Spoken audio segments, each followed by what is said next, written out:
कुछ बच्चे पूछ रहे हैं ये जो, अगर मैंने सुपर न्यूमरी में अप्लाई किया है स्पोर्ट्स में या ईसीए में, तो क्या मुझे सुपर न्यूमरी में ही सीट मिलेगी? क्या मुझे अनरिजर्व या विदाउट जो सुपर न्यूमरी जो जर्नल सीट्स हैं, क्या मुझे वो सीट्स नहीं मिलेंगी? ये कैसे वर्क करेगा? हमारे देखिए रेगुलर लिस्ट भी निकलती है और सुपर न्यूमरी। अभी हमने सुपर न्यूमरी का शेड्यूल दिया नहीं है, वो हमारी थर्ड लिस्ट के साथ शुरू होती है। बिकॉज जितने भी हमारे परफॉर्मेंस बेस्ड प्रोग्राम्स हैं, ईसीए हैं, ट्रायल्स है, सीडब्ल्यू की लिस्ट है, पीडब्ल्यू की, केएम, ये जो हमारी कैटेगरीज है इनकी लिस्ट हम थर्ड लिस्ट के साथ निकालते हैं। और जब आपके पास थर्ड लिस्ट शुरू होगी तो आपके पास, अगर आपने मान लीजिए ईसीए में किया है, तब तक आपके ट्रायल्स हो जाएंगे, सर्टिफिकेट चेक हो जाएंगे, आपका उसका मेरिट बन जाएगा। तो हम आपके पास रेगुलर राउंड की आपकी आपकी एलोकेशन रहेगी, वो भी आएगी, और सुपर न्यूमरी की एलोकेशन भी आएगी। आप उन दोनों में से तब चूज कर सकते हैं कि आपको बेटर कहाँ जाना है। प्रेफरेंस शीट यही यूज होगी जो आपने सबमिट की है, और इन दोनों में से जहां आपको बेटर लग रहा है वहां ले लीजिए और वहीं फिर अपग्रेड कर लीजिएगा।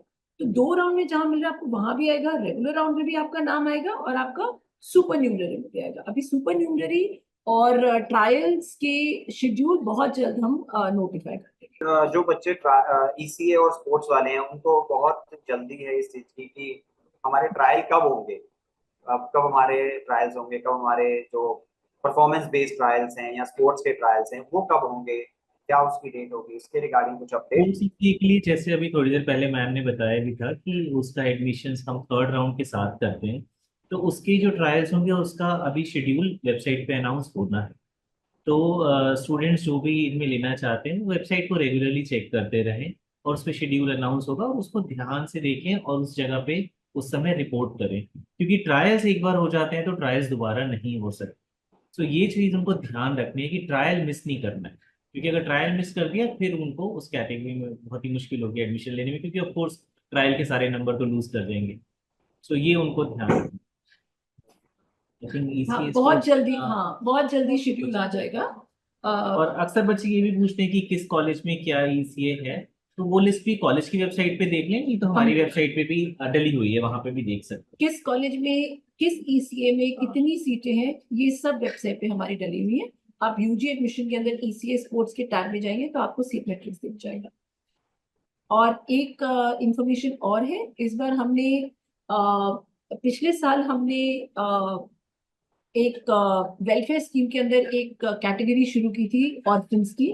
मतलब जिनके माँ बाप नहीं है वो इस स्कीम में आ सकते हैं, अपना एडमिशन ले सकते हैं। हर कॉलेज के हर प्रोग्राम में दो सीटें, एक मेल और एक फीमेल के लिए हमने निर्धारित की थी, सुपर न्यूमरी फॉर ऑर्फन स्टूडेंट्स। अब लेकिन ऑर्फन की परिभाषा क्या है, ऑर्फन की वो परिभाषा, हाँ काफी दिक्कत आती है इसमें। या जी। हमारे पास बहुत क्वेरीज आती है। ऑर्फन का मतलब है आपके दोनों माता पिता नहीं है, मतलब नहीं इन द सेंस दैट वो they are no more alive. Separated does not come under the definition of orphan. Orphan का मतलब है या तो आप किसी ऑर्फनेज में थे, या आपके दोनों माता पिता अब नहीं है और तो उनका डेथ सर्टिफिकेट। ऑर्फन का मतलब ये नहीं है कि एक चले गए हैं, एक की डेथ हो गई है और दूसरे के साथ अब नहीं रह रहे हैं या उनसे सेपरेटेड है, then you are not an orphan. तो अगर आपने ऑर्फन का क्राइटेरिया देना है तो आपके पास दोनों पेरेंट्स का डेथ सर्टिफिकेट होना चाहिए या किसी ऑर्फनेज का। एक और हमने जो इस बार सुपर न्यूमरी ऐड किया वो है single girl child of a parent, of a pair of parents. इसका मतलब ये है कि आप इकलौती बच्चा है, यानी एक ही बच्चा है उन पेरेंट्स का और वो भी लड़की है। अगर ऐसे क्राइटेरिया में आप आते हैं तो आप सिंगल गर्ल चाइल्ड का बेनिफिट भी ले सकते हैं। हर प्रोग्राम में एक सीट सिंगल गर्ल चाइल्ड के लिए है। तो I hope you made clear कि सिंगल गर्ल चाइल्ड का मतलब ये नहीं कि एक भाई और एक बहन है तो आप सिंगल गर्ल चाइल्ड नहीं बनेगी। आप एक ही बच्चा है माँ बाप का और वो लड़की है, तो आप सिंगल गर्ल चाइल्ड की डेफिनेशन में आते हैं। तो ये कुछ हमारे सुपर न्यूमरी वेलफेयर स्कीम्स हैं जो हमने पिछले साल शुरू की थी दिल्ली यूनिवर्सिटी में। इसमें ऑर्फन्स के लिए तो फीस भी नहीं है, ऑर्फन की फीस भी सिर्फ 10 रुपए है। तो हम चाहते हैं कि अगर किसी बच्चे को इससे फायदा हो सके तो वो जरूर दिल्ली यूनिवर्सिटी में एडमिशन। तो मुझे लगता है ये भी ध्यान रखेंगे, क्योंकि लास्ट ईयर हमने ऑर्फन्स की फीस नहीं ली थी। तो हाँ काफी क्वेरी हमारे पास ये भी है कि सर हमारी कोई भी फीस नहीं है। तो हाँ पोर्टल जरूर चेक करें और वो फीस हाँ जो हाँ, नॉमिनल है वो जरूर पे करें। 10 रुपए है अगर फीस। आपने वो नहीं या पे करी तब आपका एडमिशन नहीं हो हाँ पाएगा, तो वो जरूर ध्यान रखें। हाँ बहुत नॉमिनल फीस है, जैसे मैम ने बताया 10 रुपए है, लेकिन वो जरूर पे करें। कि मतलब ये ना सोचें कि आप बिल्कुल भी फीस नहीं है इसमें। एंड बाकी अगर आप लोगों को प्रेफरेंस सीट से रिलेटेड कोई भी डाउट होती है तो ड्यूबडी ऐप को आप लोग डाउनलोड कर सकते हैं। वहां पे आपको दो ऑप्शन मिलेंगे। पहले ऑप्शन को यूज करके आप खुद से प्रेफरेंस सीट बना सकते हैं, जहां पे जिस कोर्स को आप सेलेक्ट करेंगे सारे कॉलेजेस की लिस्ट आ जाएगी रैंक वाइज, जिसको आप अपने प्रेफरेंस सीट में खुद से मिक्स करके भर सकते हैं अगर आपको उतना अनुभव है, उतनी नॉलेज है तो।